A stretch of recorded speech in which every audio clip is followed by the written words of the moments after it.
Hello, school board members, and thanks for joining me to have a little bit of a conversation on budgeting for this year. I'm Linda Quinley with Missouri School Boards Association. I want to just take you through the work your leaders are doing, the administrators have going on right now, as well as some primary concerns that they face and that you will face as you get into this budget season. The first of that is projecting and estimating where this year is going to end up. That's the best work that an administrator can do to make sure that next year's budget is good. They're really working hard right now to clean up this year's budget, and you'll probably see budget amendments coming in the next few months. As they complete that work, then they're going to move straight into making the major assumptions around key things that impact the budget for next year. And you've heard these from them over and over again. The big ones relate to assessed valuation and property taxes.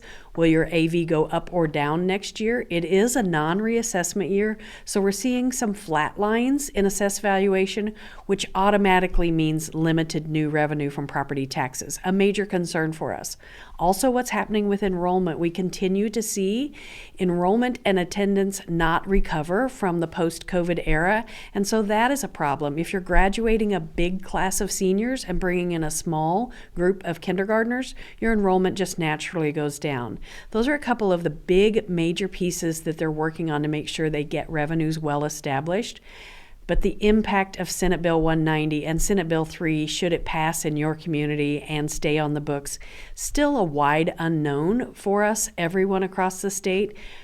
The long-term implications of that we won't really know for another couple of years, and so estimating that is incredibly difficult.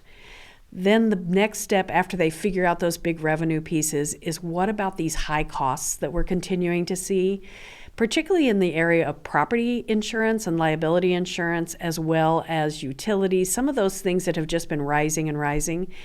Property and liability insurance for schools across Missouri has nearly doubled in the last 5 years. And this is true for almost every district. So we know that continues to be a big worry and something that has to be addressed early on in the budget process this year. Then we finally get into talking about compensation. How are we going to take care of our employees? How are you going to continue to work to meet the $40,000 and next year's $47,000 minimum for a master's with 10 years of experience? These are big pieces, which leads me to something you need to prepare yourself for. A lot of districts are probably going to spend into reserves next year or deficit spend for a year next year while we wait and figure out what's coming. It's important to think about this because we know reserves have grown in a lot of cases over recent years, and it's okay to spend them down a little bit. Right now, what we're trying to figure out is how long will that need to continue before things right size. That's going to be a major concern as you walk into this budget season. What are those reserves going to look like a year from now? And then where do you go from there? In addition to all of that, the cost of capital improvements continues to rise and be significant. So planning your capital budget for next year is going to be huge for your leader.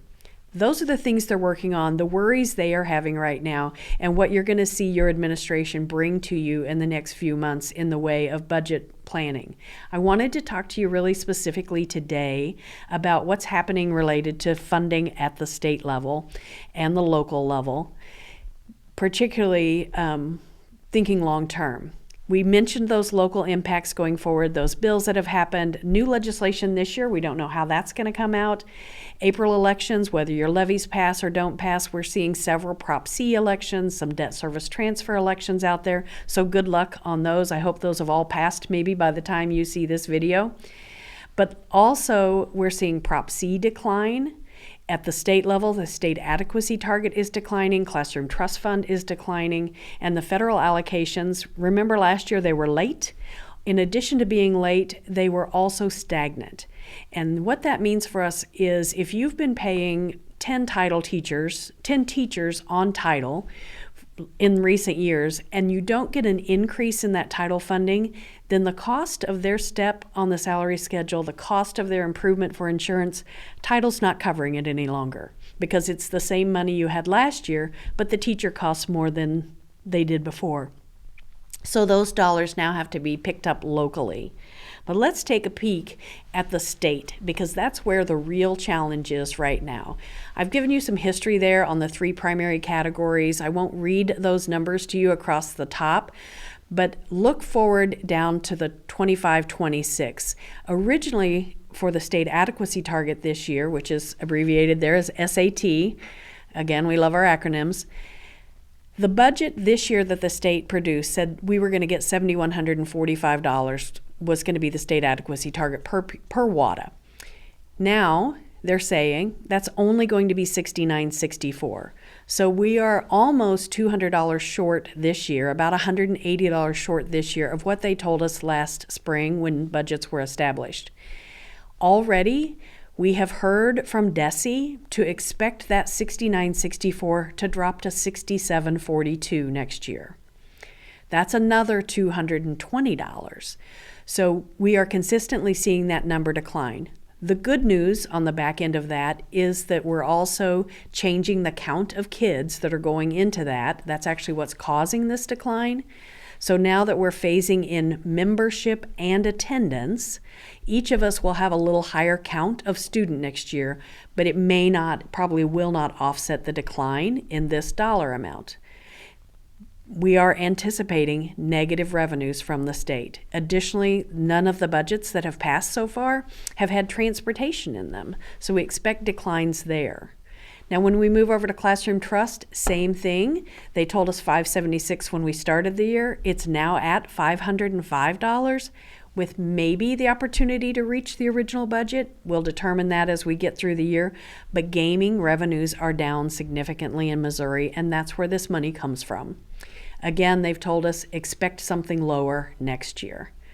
When we get over to Prop C, that 1-cent sales tax that helps us all across the state, originally this year when we built the budget, they told us $14.95. It's expected to be $14.65, so only $30 short per pupil, but still short.